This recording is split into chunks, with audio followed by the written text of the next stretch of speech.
Everybody welcome back to my YouTube channel. I am advocate Divya and आज का हमारा topic है सीआरपीसी का चैप्टर 5 जो कि बात करता है अरेस्ट अंडर सीआरपीसी। सेक्शन 41 जो बात करता है कि पुलिस विदाउट वारंट कब अरेस्ट कर सकती है एंड 41A जो कि बात करता है notice of appearance before police officer.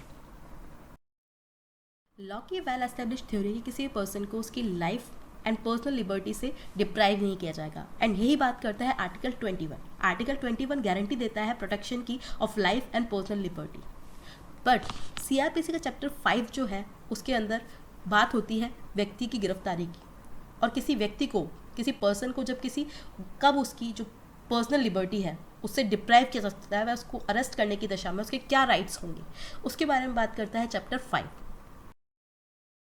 CrPC में चैप्टर 5 सेक्शन 41 बात करते हैं व्हेन पुलिस में अरेस्ट विदाउट वारंट। में अरेस्ट मींस गिरफ्तार कर सकती है। ये जो सेक्शन है पुलिस ऑफिसर्स को किसी पर्सन को गिरफ्तार करने के लिए विदाउट वारंट शक्ति प्रदान करता है। ये ज़रूरी नहीं है कि कोई भी कॉग्निजेबल ऑफेंसेस में किसी पर्सन को गिरफ्तार किया जाए। तो कोई भी पुलिस ऑफिसर विदाउट वारंट या फिर मजिस्ट्रेट के ऑर्डर के बिना भी किसी पर्सन को अरेस्ट कर सकता है। क्या कंडीशंस है? Who commits in the presence of officer a cognizable offence, जिसने अगर किसी पर्सन ने पुलिस ऑफिसर के प्रेजेंस के अंदर कोई भी कॉग्निजेबल ऑफेंस कमिट किया है, जिसके अगेंस्ट कोई रीजनेबल कंप्लेंट आई है या फिर कोई भी ऐसी इंफॉर्मेशन है, कोई भी ऐसी विश्वसनीय जानकारी है या फिर कोई ऐसा संदेह उपस्थित है कि उसने इम्प्रिजमेंट से जिसकी जो पीरियड है वो 7 ईयर्स की कम की हो सकेगी या फिर 7 ईयर्स तक की हो सकेगी, चाहे वो फाइन सहित हो या फाइन रहित हो, कॉग्निजेबल ऑफेंस किया है जो कि पनिशेबल है। तो जो नीचे कंडीशंस हैं उनको पूरी कर दी जाती हैं। He police officer has reason to believe on the basis of such complaint information or suspicion that such person has committed the said offence. Police officer के पास में ऐसे कंप्लेंट इन्फॉर्मेशन या संदेह के बेसिस पर ये विश्वास करने के कारण है कि उस व्यक्ति ने वो ऑफेंस किया है, या फिर police officer is satisfied that such arrest is necessary, या फिर पुलिस ऑफिसर इस बात से सेटिस्फाई है कि जो अरेस्ट करना था वो ज़रूरी था, चाहे वो व्यक्ति को अपराध से निवारित करने के लिए हो या अपराध के इन्वेस्टिगेशन के लिए, ऑफेंस के इन्वेस्टिगेशन के लिए हो, या फिर कोई पर्सन जिसने ऑफेंस के जो एविडेंस है उनको गायब करने की कोशिश करी है, छेड़छाड़ करने की कोशिश करी है। Who has been proclaimed as an offender either under this code or by order of the state government. जिस भी इस कोड के अधीन इसी स्टेट गवर्नमेंट के आदेश पर कोई भी अपराधी प्रोक्लेम्ड किया जा चुका है,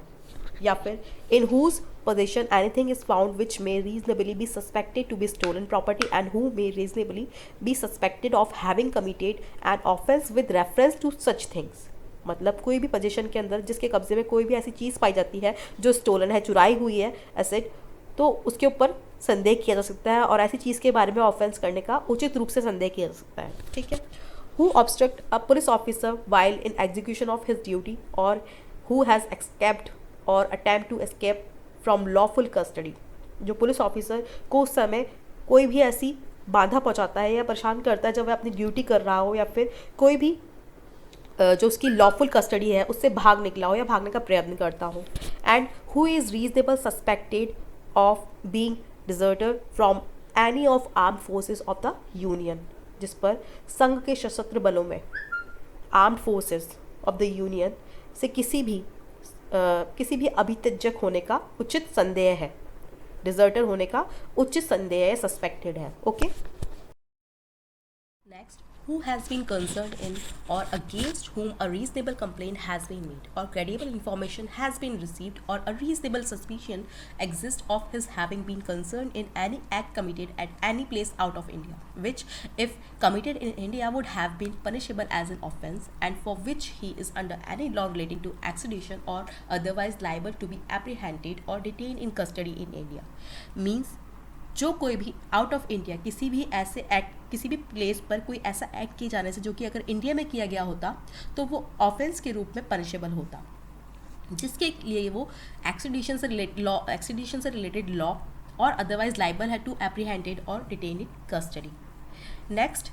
who being a released convict commits a breach of any rule made under subsection 5 of section 356 means जो कोई भी being a released convict होने के बाद भी commits a breach of any rule made under subsection 5 of section 356 तो वो क्या है, पुलिस ऑफिसर के द्वारा अरेस्ट किए जाने के योग्य है. And for whose arrest any requisition whether written or oral has been received from another police officer provided that the requisition specify the person to arrested and the offence or other cause for which the arrest is to be made and it appears therefore that the person might lawfully be arrested without a warrant by officer who issued the requisition. means जिस किसी की भी जो भी arrest होने के लिए किसी पुलिस ऑफिसर से ओरल या फिर रिटर्न के अंदर रेक्विजिशन प्राप्त हो चुकी है, परंतु जब तक कि वो रेक्विजिशन में उस पर्सन का जिसे कि अरेस्ट किया जाना है उस ऑफेंस का या कोई अदर रीज़न है जिसके लिए अरेस्ट किया जाना है जो कि दर्शाता हो कि रेक्विजिशन जारी करने वाले ऑफिसर द्वारा वारंट के बिना ही वह व्यक्ति लॉफुली गिरफ्तार किया जा सकता था. Next, any officer in charge of a police station may in like manner arrest or cause to be arrested any person belonging to one or more categories of person specified in section 109 or section 110. okay, according to 41 police officer without warrant गिरफ्तार कर सकते हैं, but अगर किसी भी case के अंदर high court ये सेटिस्फाई हो जाए कि पुलिस ऑफिसर द्वारा उस सेक्शन में किसी भी पर्सन को अकॉर्डिंग टू उस सेक्शन किसी भी पर्सन को गिरफ्तार करने के लिए अपनी जो शक्ति है, पावर है, उसको अब्यूज़ कर रहा है, तो हाई कोर्ट ऐसे अब्यूज़ को रोकने के लिए रिट ऑफ मैंडेबस जारी कर सकता है. Okay, thanks for watching everyone. Please like, share and subscribe my channel.